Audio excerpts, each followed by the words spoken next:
I want to pull up this tweet from the red-headed libertarian who says, this might be my finest prediction. In one image, the red-headed libertarian said, we are totally going to find out in mid-November that no one's getting their loans forgiven. LMAO, Biden, you playa. Yep. And then we have November 10th, 8:08 p.m., breaking. Federal judge rules Biden's plan to cancel hundreds of billions of dollars in student loan debt is unconstitutional and must be vacated. And all of these people, they ran these videos where it was like cash in your pocket, cash in your, and it showed like someone taking cash and it was like vote for Biden. All these young people, this is the problem with low information voters. Make the voting age 50. I don't care. These young people are like, hey, did you hear? Biden's going to give me money. I'll vote for him. And then they do. Well, why aren't I getting my money now? Because he lied to you, dude. Here's the problem. We're old people. We've all been through this. Young people, they haven't experienced it. So fool me once, shame on you. Fool me twice, shame on me. These young people were just fooled for the first time. I don't blame them. Yeah. They were trusting Americans who said, this guy says he's going to help me out. And sure enough, they got played. Now I just hope each and every one of you Democrats, young people who thought Joe Biden was going to give you cash and help you out realizes he lied to you. I ain't telling you to vote Republican, but just remember how they lied to you, because it will happen again. No, 100%. There was never a plan to do that. There was never a plan. Like, you remember when Joe Biden said, Build Back Better is going to pay for itself?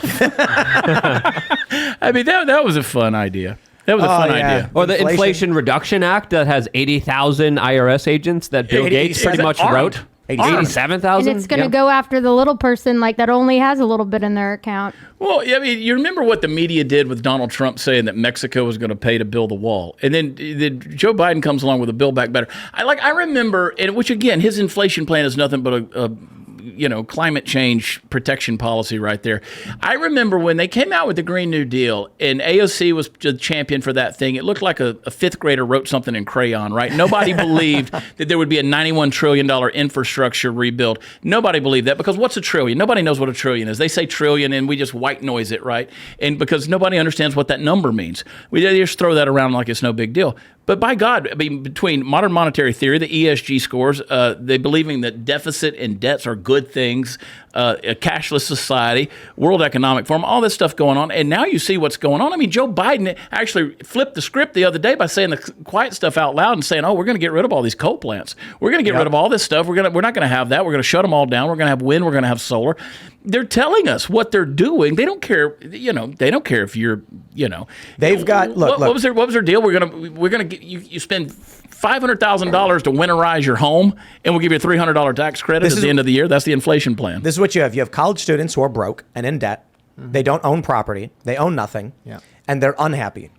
And so then you have working Americans who either own a home through loans, inheritance, or maybe have a vehicle, or maybe are still renting but have family and have responsibilities. Those people are paying attention to why their lives are being destroyed. Why is my gas so expensive? Why can't I find work? Why are the specialty jobs going away? They get mad at Democrats. Young college students who are getting free money, they're using loan money to live off of. They don't have to work for anything. They just don't want to pay loans. The Democrats just offered them the entire world. That's it. I knew a guy. He had student loans, and what did he do? Just partied. That's it. I mean, but this was normal in Chicago. CJ. Tons of people. Hey. They get student loans and they go party. I mean, they use it for school and then they go party on the weekends. And I'm like, you're doing no work. You're going to school, and now you want me to pay your bills.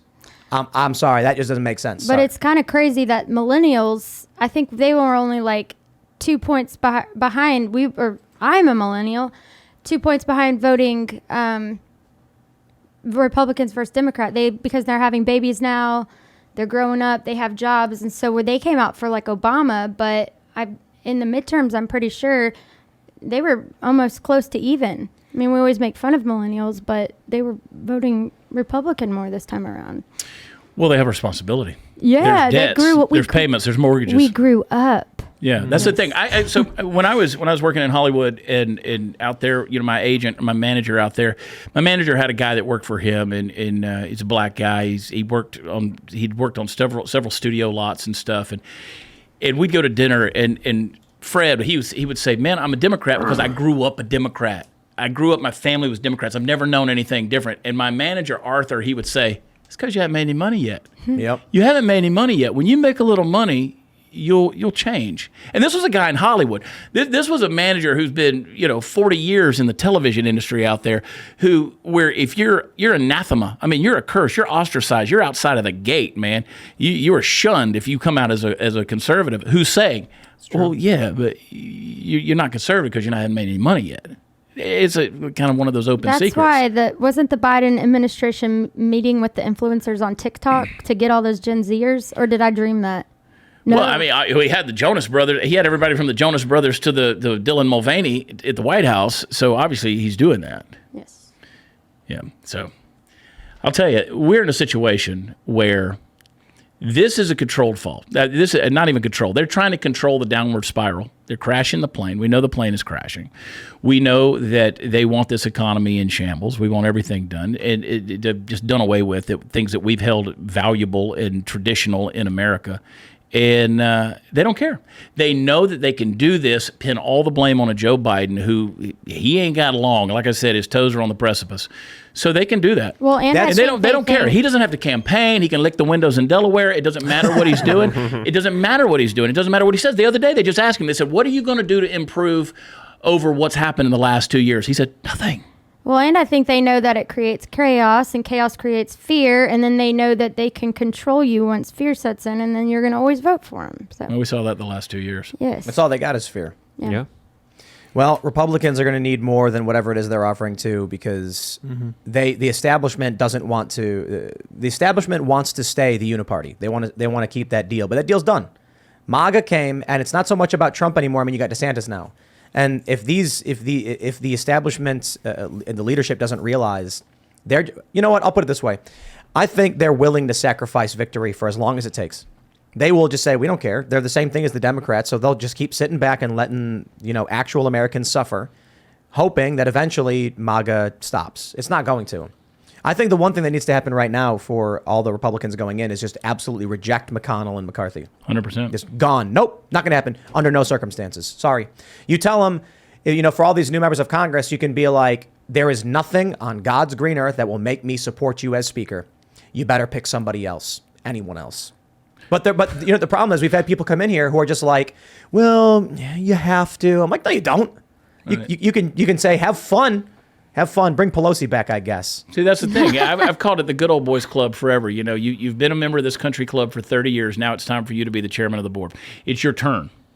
It's strong language. Screw that. I mean, we've got to screw that. That's. I mean, put Marjorie Taylor Greene. Make her speak. Absolutely. Let's have at it. Let's have a free for all. Yeah. No. Hands down. I think the challenge, though, as I said, is they would give up. They would say, okay, then we'll sabotage it if you try to go against us, the establishment. So where do you go from there, I guess? Keep running? Keep getting new people and just wait? I think before we fix social media, this problem is going to keep happening. I think social media has far of a bigger impact on people's perceptions and realities than we could even realize. And I think a lot of them are being manipulated by the DHS, by the FBI, by the DOJ that have their hands in big tech social media and are deciding who has a voice and who hasn't. And I truly do think that with this midterm, that the big tech social media censorship had far more of an impact than a lot of people realize. I think what we saw also in 2020 with Mark Zuckerberg spending $419 million to help people vote, an effort that predominantly helped the Democrats, I think that also had a big impact. Also in Florida, where Ron DeSantis made sure that he passed a law banning what he called Zuckerbucks that couldn't be used in his state. So I think that also played a role in Florida having such a significant victory here with Ron DeSantis seeing, hey, this big tech social media guy is trying to influence this by putting his money in there. Let's make sure his money doesn't go to Florida. And I think this is one reason why Ron DeSantis had such a victory, because Mark Zuckerberg wasn't able to have his influence Carrie Lake there. needs to win. Well, and I think also that's why you have Biden saying we need to investigate Elon Musk now, because they don't want that free speech platform. These people are evil. And I'll tell you why. This woman gets up and she says, should we be investigating Elon Musk and the Saudi billionaire investor? And Biden's like, we should be looking into it. That investor was an original investor. He already had $1 billion plus in Twitter before Elon stepped in. Oh, but now they ignore it. And a lot of people, not just MAGA people, were saying, hey, shouldn't we take a look at this because this is influencing our politics? Now that Elon steps in, all of a sudden they're coming out going, oh, what a problem we have here. These people are evil, man. Let's look at a couple of things. In the last 2 years, under the quote-unquote pandemic, which, by the way, if we ever have a real pandemic, I'm dead because I'm not getting vaxxed or anything else. I'm not doing any of that stuff. I mean, no experimental stuff for me. But the thing is, in fact, I'm thinking about getting my vasectomy reversed because this stuff is going to be like the new crypto.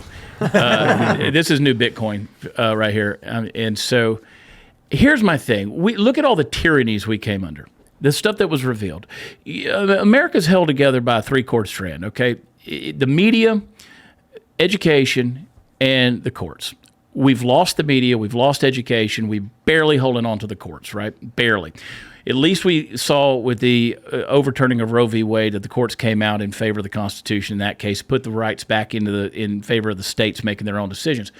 But look at all the tyrannies that are there. And we got to be real careful because you've got medical tyranny. We saw that. You got corporate tyranny. You got big tech tyranny that we're discussing. You've got big government, which even big government, that's bureaucratic tyranny because we're being ruled not by elected representatives, but by 2.5 million unelected bureaucrats in Washington, D.C. who are getting paid to rule over us.